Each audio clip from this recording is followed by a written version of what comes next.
I'm really excited to get into this episode because we're going to talk about standing out, making yourself known, making more money, and something that I haven't heard yet and I'm really interested to dive into is the Renegade Archetypes that you talk about. They're not based on any of the other personality profiles that people are used to, like the disc or some of the other things everybody knows about. I believe that we fall into four personality styles, and then there's nuances, of course, but to get started, you're either a nurturer, disruptor, innovator, or a geek. You're listening to Entrepreneur Journeys, where I share insights and strategies based on owning and managing businesses while traveling and living on 3 continents. I also interview business owners about their journey, what they learned along the way, and how that can help you with your business growth. For more resources to accelerate your entrepreneur journey, head over to gapologist.com, where I share resources, events, community, and more. I'm your host, Joe Matz. Let's get started. Hello, and welcome to another edition of Entrepreneur Journeys. Today, I have with us Ann Bennett, and she helps purpose-driven entrepreneurs stand out online so they can speak with confidence, sell with authority, and have a steady stream of the right fit clients so they are making more money. Welcome to the show, Ann. Thank you, Joe. Thank you so much for having me. It is a great pleasure to have you here today. And just for our guests, where do you hail from this morning? I am in Costa Mesa, California, which is Orange County, Newport Beach area. Oh, okay. Beautiful. Yeah, it's gorgeous. Great. And, I'm really excited to get into this episode because we're going to talk about standing out, making yourself known, making more money. And something that I haven't heard yet and I'm really interested to dive into is the Renegade Archetypes that you talk about. Right. They're I made them up, actually. They're not based on any of the other personality profiles that people are used to, like the disc or some of the other things everybody knows about. I believe that we fall into 4 personality styles. And then there's nuances, of course, but to get started, you're either a nurturer, disruptor, innovator, or a geek. And then we go from there and build out your standout brand. Okay, so can we talk about each archetype and what the characteristics might be?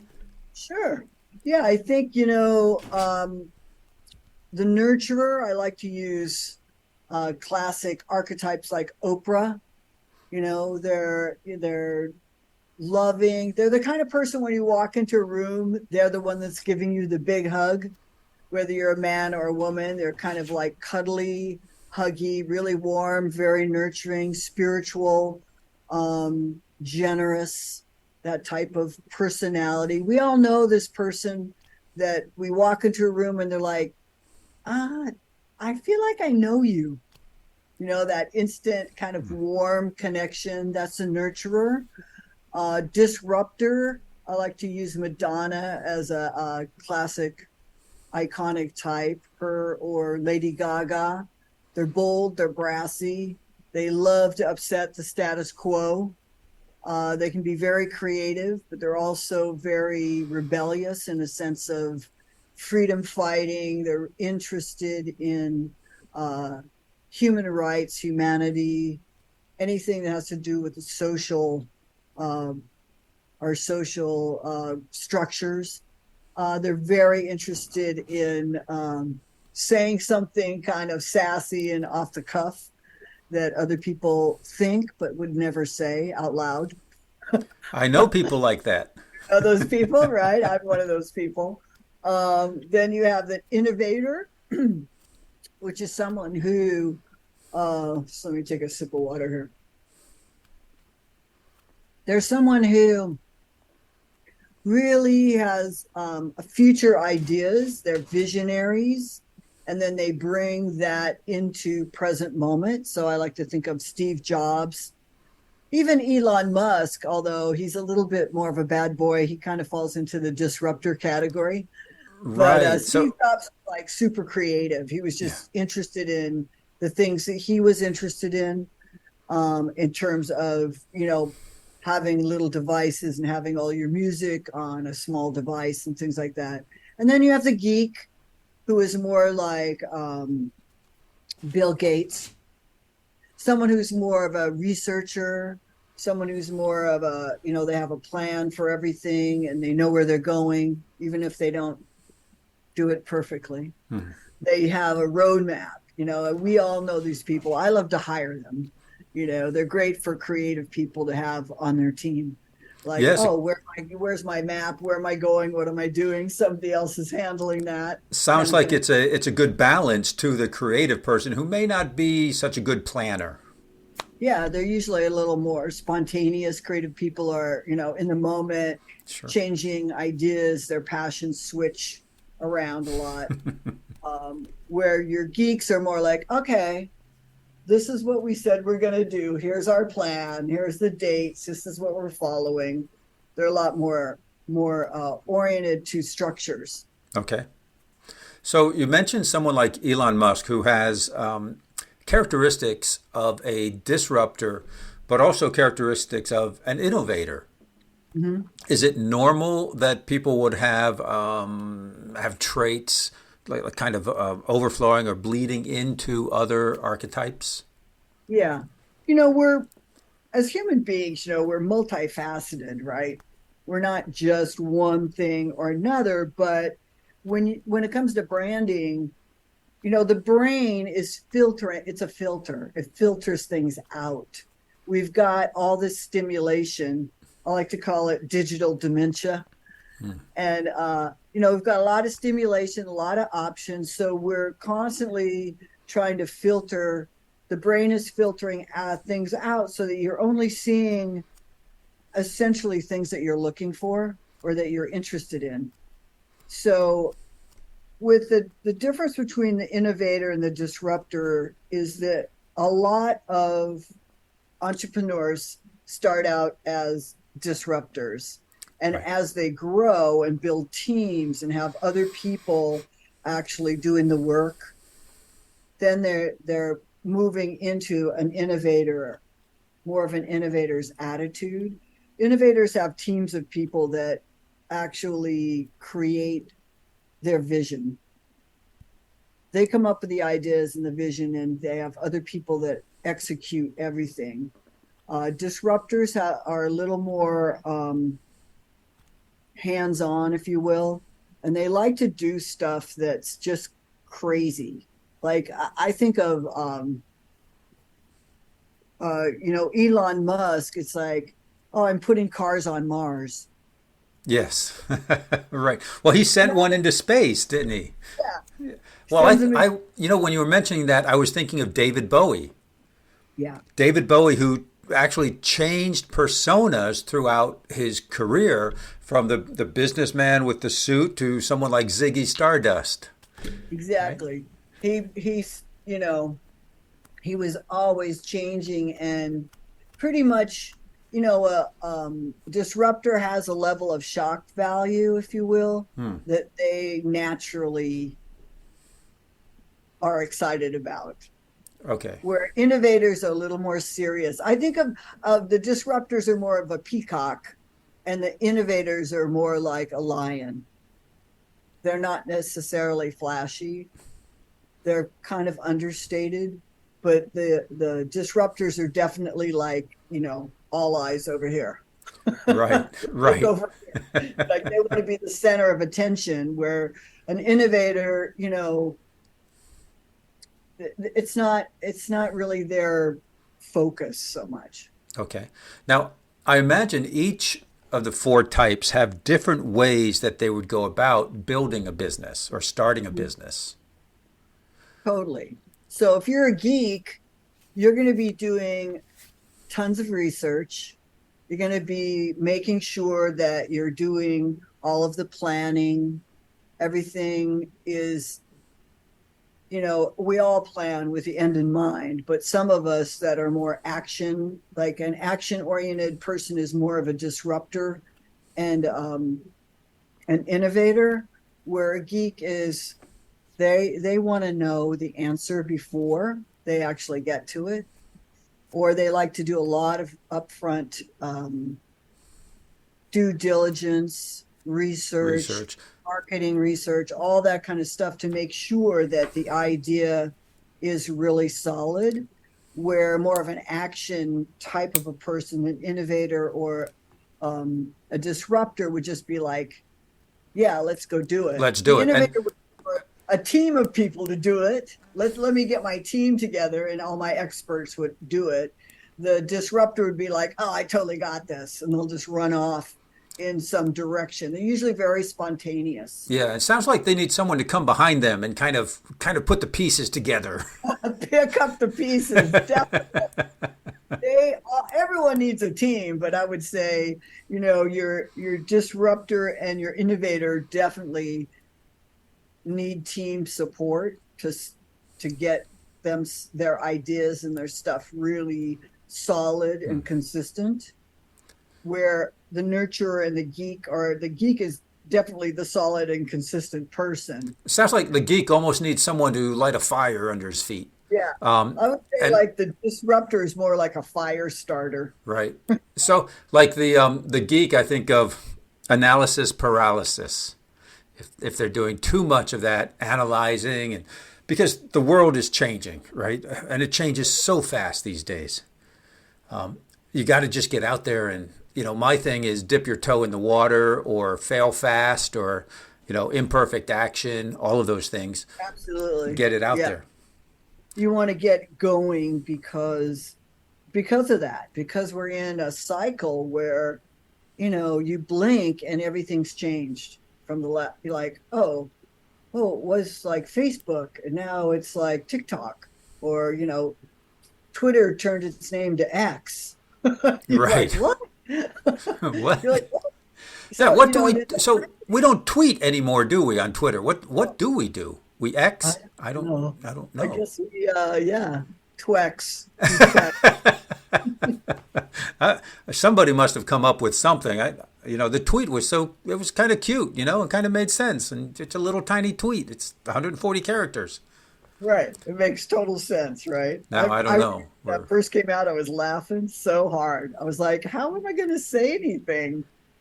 But it's great to be able to communicate in a small sound bites, or tiny little concepts, because that's really at this point, because our attention span is somewhat of a small goldfish. It's probably the goldfish probably has more focus than we do at this point, but we have smart machines that help us out. Yeah, they can focus for us. Oh no. Which of the 4 archetypes have the most how would you say patience? Oh, that's really interesting. Would not be the disruptor or the innovator. They want to get going. They are very much action oriented, and they're not they're on fire. Those people are more like on fire. Patient. I would say the nurturer is probably the most patient, because your geeks can be like I have a very good friend that's also an entrepreneur, and whenever I need a spreadsheet, I just call her, and it's like she's so excited to do a spreadsheet. And I'm like, that's my least favorite thing. I like to know, but I don't like to do the thing that makes me know. It's like really funny. But I just call her and she does the spreadsheet for me and she gets all excited. I would say the most patient would be the nurturer, because they're much more grounded and listening. So would you say they're more others focused? Not necessarily. I mean, I think everybody is, as entrepreneurs, everybody is other focused, but I would say the geek and the nurturer are more other focused than the disruptor and the innovator. Okay, and it's a scale. Everyone is. Some of it is to their demise. from my point of view. But, like both the geek and the nurturer need an innovator and a disruptor to ignite and move them along, because they can move a lot slower, which isn't necessarily a bad thing, actually. Moving slow is really a good thing that I've learned over time. Falling down a lot. It's like, oh, if I just went a little bit slower with a little more focus, with a little more, So were you channeling your disruptor side when you were doing that? when I was going really fast. Yes. Yeah, my disruptor is like, let's make it happen. It's really a fire starting kind of idea. Let's inspire and engage and get everybody excited and make this thing happen, even though there's no structure yet. Right. Let me put it that way. The geek part would have the structure, so I've learned for myself just over the years that, people love a structure because they love to feel safe. There's a safety factor when you have a structure or a methodology. I have a methodology, but it's not as step by step by step by step as a lot of people feel super comfortable in. It's like, oh, I've been down this path and here's the steps that you take to get there. That's great, but it also can stifle creativity. It can stifle innovation when you are following in somebody else's footsteps. Right. That's why I made like my own archetypes, because the archetype idea has been around since Carl Jung. Sure. And a lot of psychologists and people use it on many, many levels. But it's really, for me, I was like, well, of course, I have to have my own. Yeah, of course. And one that makes sense to you and that allows you to work with people the way that they want to be worked with, because we're all on our individual journey. And although the journeys may be similar and may run parallel, they're very individual. They're all different. It's kind of like your body, your biome, your body. Every body has a heart and a liver and all the components, but we're actually all different. Yes. How we interpret things, how we see things, what we're interested in, what we're not interested. We're all different in that way. And for me, it's always about being unapologetically yourself, taking everything that you are and making it work. Right. And when you're not good at something, making that work, like have somebody else do it, or bring it in as, oh, well, that's part of my charm and charisma. And, that's why I'm a genius, because I make all these mistakes. Well, we're trained the opposite way, especially women. We're trained as, oh, I need to be perfect. I need to be the best. I need to be all these things. And in business, it's not always the best that is super successful. Right. Would you like to get in front of more of your ideal clients and at the same time build your brand and create evergreen content? Well, you can do that with podcast guesting. This very moment, you're listening to a podcast that may have been published today or 3 weeks ago or 3 years ago. In a very real sense, you're engaging with the speakers, hopefully enjoying yourself and learning something new at the same time. And you're getting to know the guest and how they help their clients, their customers, and the problems that they solve. You may even be their ideal client and want to learn more about them and download one of their free resources you can find in the show notes, or maybe even become a client of theirs. See, when you're a guest on a podcast, you will enjoy that same kind of engagement. It is perhaps the easiest, most cost-effective way to get in front of new audiences. Learn how you can be a guest on the right podcast and engage with your ideal clients with the free resources available at gapologist.com. Right. It's not always the smartest person or the It's almost there's a line that I love that one of my mentors uses all the time. Are you dumb enough to be rich? And because when you're really smart, you have a tendency to really overanalyze and overthink things and look at all of the angles. And when you can see everything, then you take a percentage of what the risk structure is for doing that. And pretty much by that time, as we're talking about, it's changed so fast. You're like, Right. you're left in the dust, right? And most people, if you're too smart and you're too into it, you're talking at a level that most people won't be able to pick up on. Well, they don't understand it and they don't have the expertise, Right. but to know it. So when I first started my career, I worked a lot with PhD psychologists for that very reason.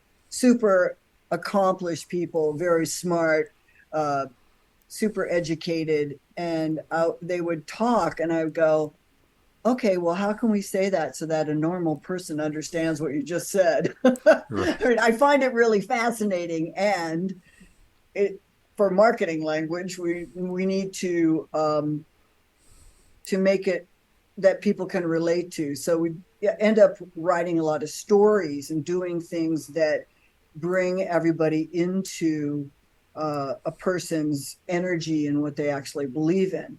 It's like stories and have been being told for hundreds of thousands of years. They're very effective. Very effective. Yes. Yes. And I've also heard that when you write, you should write at a fifth grade level. Yes, fifth or sixth grade. We think of that as being really, some people think that's dumb. It does sound dumb. It's not, though. The New York Times is written on a sixth grade level. Children are very smart. Children are very smart. Yes, indeed. Their vocabularies are pretty big, but we think of it as like, sixth grade level. Or I like to say to people, if you can say your tagline to your 6-year-old and they understand what you just said, you got something going on. That's a good test. Yeah. The words are too big or they're too abstract. For a lot of us think very abstractly, and we think that that's communicating when it's like, what did you just say? Right. Tell me more. You have to explain it. If you have to explain, then you need to go back to the drawing board. Yes. Yes, that's true. So you've got to bring it down to the fifth grade level. And it's not always easy to do if you... It's actually very... you have to be very smart, actually. You have to be very smart to dumb it down enough. Yeah, right. To simplify. Simplicity is brilliance, really. Yes. Anybody can make anything complex. Right. Talking too much, explaining too much, trying to really get in granularly and explain something. When we were talking about this previously, Joe, somebody's capacity is up here what they can grasp of the concepts and the ideas is usually simple and foundational. And as you work with someone, like you or someone like me, that's got more experience and knowledge and wisdom, you're going deeper levels. But when you're starting with people, you want to give them a feeling. You want to give them a feeling that they can do something. Right. Or they're inspired. It's like, oh, not like it's so simple or easy or you never have to work, but it's more like, oh, I could actually do that. I can actually have a podcast, or I could actually brand my business. It's because you're breaking it down into simple form. Now, most complicated subjects and complicated things can be broken down into easy, bite-sized pieces. One of my clients is a techie, very much a geek, right? Very much a techie. And she recently has gone into like a manager role. It's like a team lead role. Mm-hmm. And we work together on communication, how to communicate to these new people who might be 20 years her younger, and how to communicate to them when for her it's so easy where she'll go off and say something. I'm like, wait a minute, what's that word mean? And that's what those new folks are going to say. So you've got to, I always teach her to get the 20,000 foot level view and assume that they don't know what you know and what you've worked with for 20 years. So you have to test. Otherwise, I mean, there are trainings that she's been on. She told me they learning a new technology, and the people just start assuming that you know 20% of what they're going to be teaching today. And you can be lost right from the first sentence. Exactly. It's crazy. So Yeah. I think it's like, that's the beauty of working with someone who's really masterful. They can break something down and explain it in very simple terms. Yep. And that's what, branding is really about that. Branding is about a feeling, and it's about somebody understands it from the get-go. They might not know all the little nuances or all the little things that your company does, but they have a feeling about it. So it's like people are going to be attracted to, let's just say, Apple, the whole simplicity of it and how beautifully it's designed, that simplicity. They're going to love that. Other people are going to be like, I like Microsoft. I like the way it's organized. It's a different mind, the way that minds are working a little bit differently. So all of that comes into play when you're communicating with your clients, and they're all different. So really. let's dive into a little bit of simplicity in branding. Mm-hmm. And how might someone incorporate that simplicity, that idea of simplicity, into their brand, yet still communicate what their brand is about and the benefit that clients can have by adhering and getting in that brand's ecosystem? Yeah, I think that, it's a really great question, and it's rather complex, actually. However, when you think about a company like Apple, they were going under in the 80s. They fired their visionary. Not too smart, but okay. They fired Steve Jobs. And when they brought him back, he developed the Think Different campaign, which is then what started to bring all the creatives and all the people that felt different and had aspirations in the world to using the Apple. And now they're something crazy like $2.7 trillion business in the world. They made everything very, very simple and very direct. And it's all in the experience of it. So, and we all enjoy different types of experiences too, right? So everyone that's going to be going to that brand are going to be people that align with that philosophy of they want to make a big splash and impact and influence in the world. They want it to be really simple and beautiful and a certain type of experience, where another brand is going to be leading with something else. Like, people don't understand, I think, that branding is about something other than the product. Okay, explain a little bit more about that. It's like, as a woman, we're all very used to knowing about Spanx. And as a man, you might have experienced them on someone. But, they're basically, it's not about lingerie or underwear for women that's really comfortable.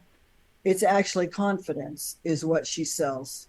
She's selling confidence. She's not selling underwear. Just like Steve Jobs is not selling computers. He's basically selling simplicity and creativity. So people need to understand that their brands are not the thing that they sell. It's a bigger, it's a bigger perception of what it is. So you talk about So feeling. yeah, it's more of a It's feeling. more of a feeling. All right. So take something. All right. Now, one that's very clear to me is the energy drink Red Bull. Right? And they have all of these adventure commercials and people jumping out of airplanes and bicycles coming off of mountains and stuff. Really neat stuff. But they're selling, would it be correct? They're selling an adventure lifestyle or They're selling extreme sports. Everything extreme. extreme sports. Everything extreme. So the guys that started Red Bull were into extreme sports, and they started when they brought their drink out. They went to all these extreme sports events. That's where it got started. And then, of course, everyone takes their stuff to college kids. The test market. Will you drink this? Right. There's always a college kid. And but I think with them, everything was about extreme. So extreme energy. When you think about Red Bull, there's lots of other energy drinks out there. Right. But if you ask people, when you say energy drink or extreme energy, they're going to say Red Bull. Yes, definitely. Like that, boom. It's not Monster or any of the other ones out there that I don't really drink them, but that people drink. Right. Well, Monster, yeah, talking about energy drinks, Monster just, I don't remember seeing much advertising about Monster energy drinks. Yeah. I mean, I just remember the logo, right, with the green. Right. It looks kind of spooky. It looks like Halloween type stuff. Now you can be a monster, drink our drinks. Yeah. I don't know. You turn into the Incredible Hulk or something. Drink this green drink, you turn green and you're big. Yeah, whatever.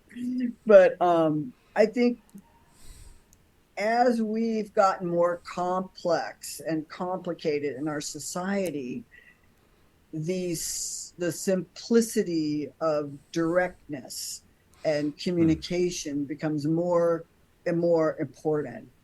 To be able to say what you do, like my tagline is liberate your rebel spirit and rake in the revenue.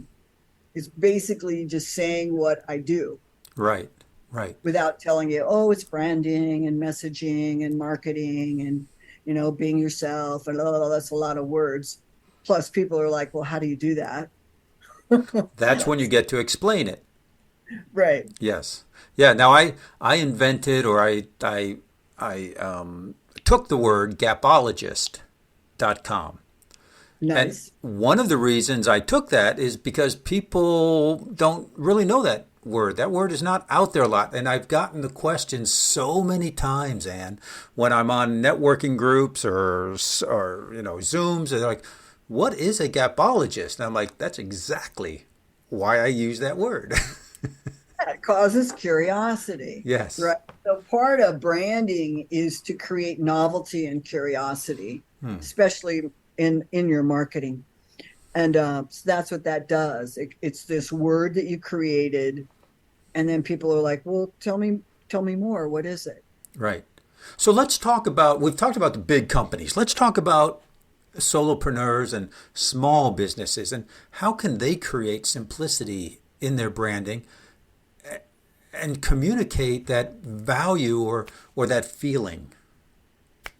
I think it's really important for people to explore, and they kind of, I don't know. I started my business. I just ran out and wanted to get clients. I think most people start that way. I did. And it was a little bit like ignorance on fire. Urged me. And, when it works really well. And when it doesn't work, it doesn't work really well. Well, they say if you catch on fire with enthusiasm, people will come from miles to watch you burn. Yeah, right. That's great. I'll have to remember that. It's awesome. So I think, as a solopreneur or a small business, you want to spend some time writing. I have my clients do a lot of writing on what breaks your heart and what pisses you off. When you can really start to just allow yourself to brain dump what those things are, you'll start to see patterns, and you'll start to see threads of your values. So a lot of people talk about mission and vision and all that. I talk about manifestos. So if you want to create your business that's bigger than the product, you create a manifesto that other people can align behind. And a lot of people don't spend the time to do it. I have a methodology for it, so I can really pull that out of people in about 30 minutes and write something that would inspire people to work with them. Yes. So you're looking within a manifesto type thing, or hooks or sound bites. You're looking to inspire people to want to be with you because they believe what you believe. Right. You're looking for people who, I like to say your tribe. Yeah. You're looking for people who believe what you believe and who want, there's a similarity, there's a togetherness that is created, and you'll repel a lot of people also. You repel everybody that they don't relate to that. Right. They're like, oh, this happens to me all the time. People are like, oh, I'm not a rebel. I don't really get your thing. I don't understand, I'm not that person. Or there are people that are like, they just are mesmerized, right? They're like, oh, I want to be with Ann because she's like uber creative and she connects these weird dots that I never thought about and comes up with all these things that are really fascinating. So I think, that's what a brand actually does. It attracts and repels at the same time, which is great because you end up working with people that you totally love to work with. Right, which is absolutely awesome. Yeah, isn't it great? That's the way to do it. Yeah. Oh, yeah. Yeah, I don't want to work with people who I don't like or going to question everything I say.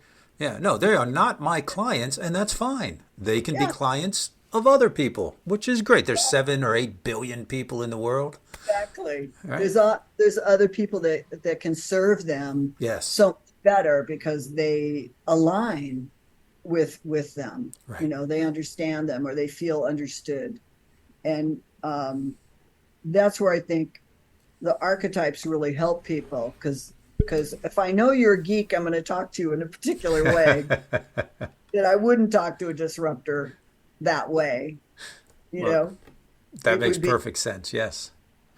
So that's where those are very, very helpful. Also, I think people can use them to understand, well, if you're an innovator, you need to surround yourself with the other 3. Yes, definitely. Because they'll be nurturing that you're going to be lacking because you're an innovator. Steve Jobs wasn't the nicest guy. Right. Right. So he had other people on his team that were more the public service people and doing things that are more relationship oriented. Yes. It's important. It's good. Sure. I mean, we can't be everything. And that's why we need teams. We need people around us who are different than us. Oh, absolutely. Yeah. Absolutely. Left to my own devices, I can be a little bit of a hurricane. Very good. Well, Ann, we have come to the part in our interview that I like to call the lightning round. Are you ready? Yeah. How has your entrepreneurial journey transformed you?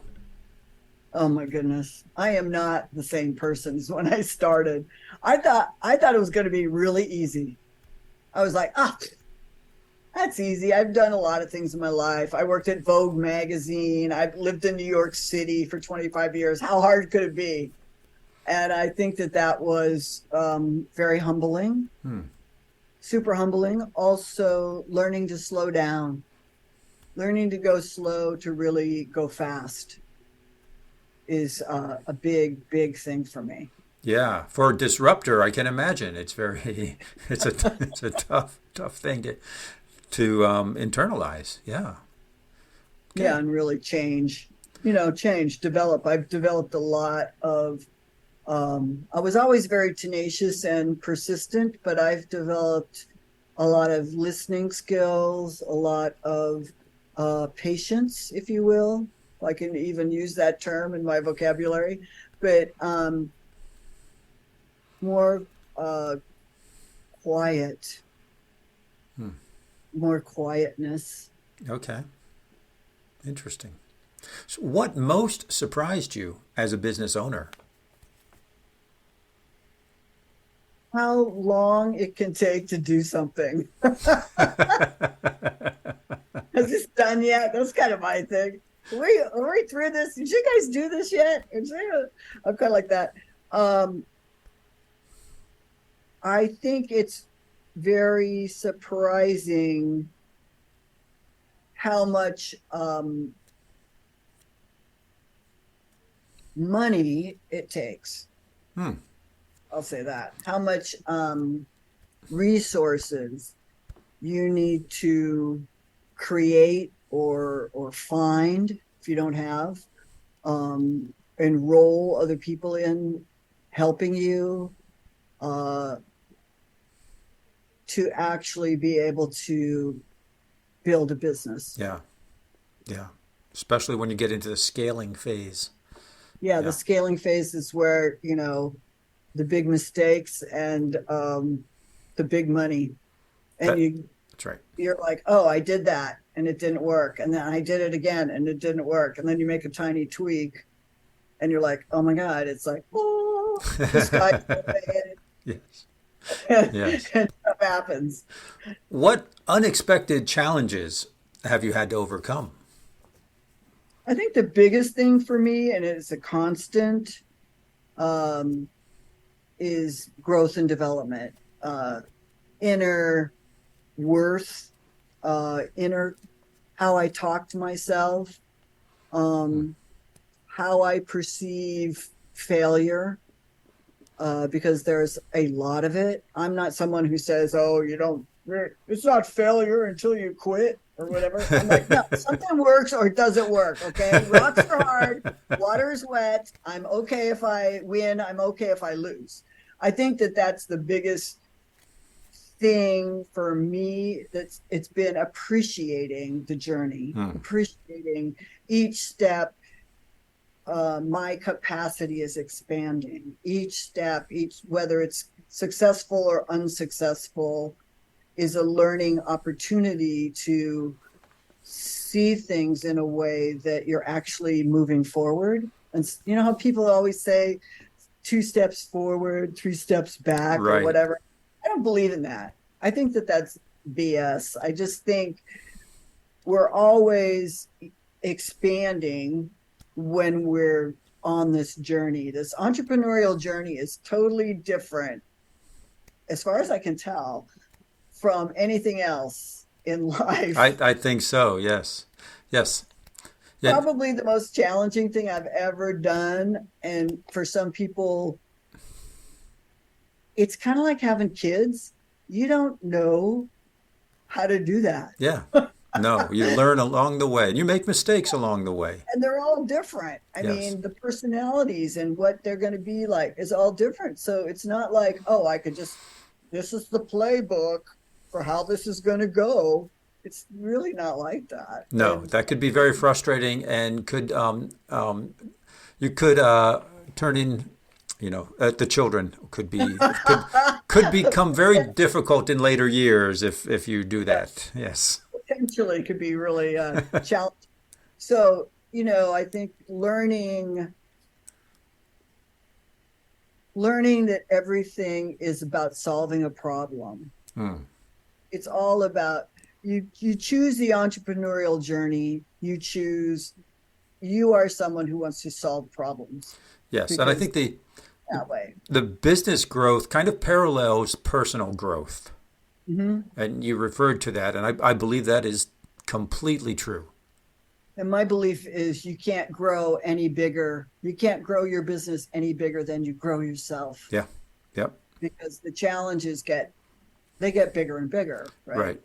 So it's like, okay, if you are acting like, if I was acting the way I acted when I started my business, I was on fire the whole time. Everything was a disaster. I was crying every other day on the couch going, oh, this doesn't work, you know.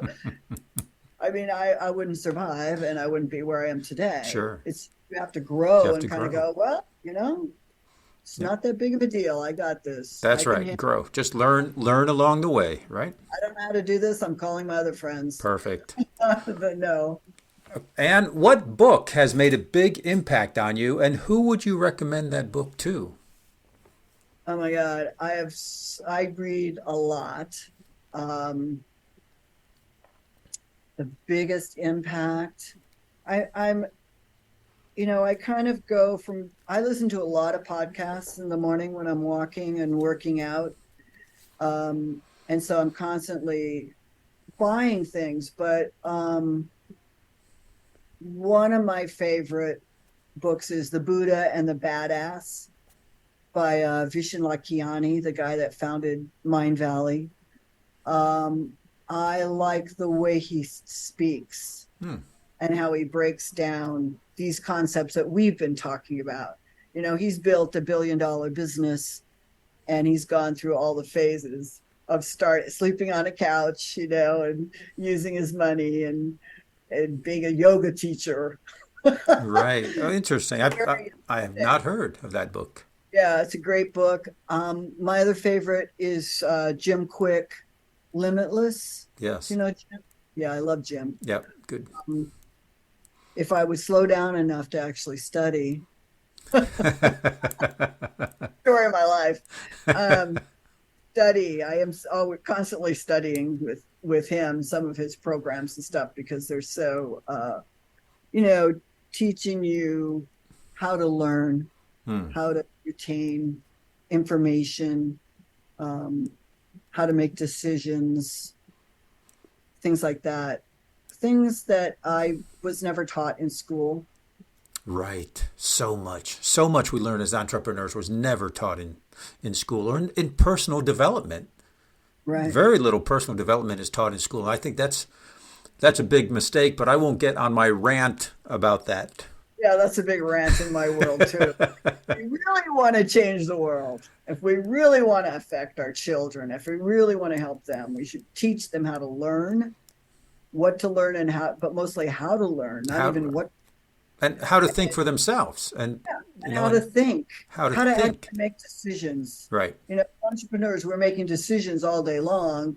And I think that's the other thing that was probably some of my biggest growth is to be able to make a decision, make it right in that moment, and then make adjustments along the way, depending on how well that decision went. And that's an important point that you bring up. A lot of folks, I have seen them labor and stress over decisions. And decisions don't need to be final, don't need to be the final word. You make a decision and then you make adjustments along the way. And it's the way the world goes. I mean, you think about when we started sending rockets into space and a rocket to the moon.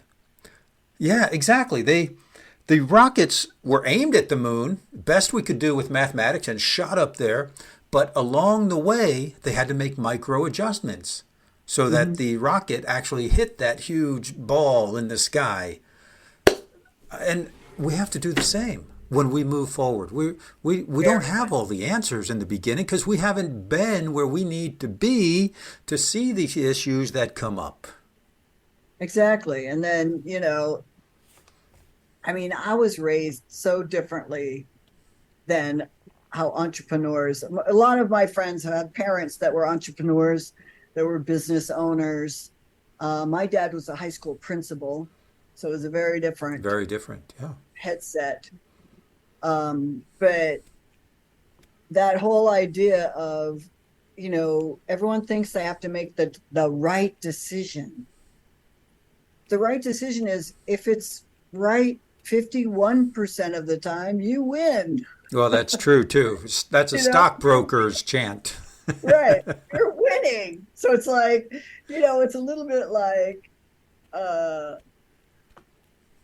it is like that.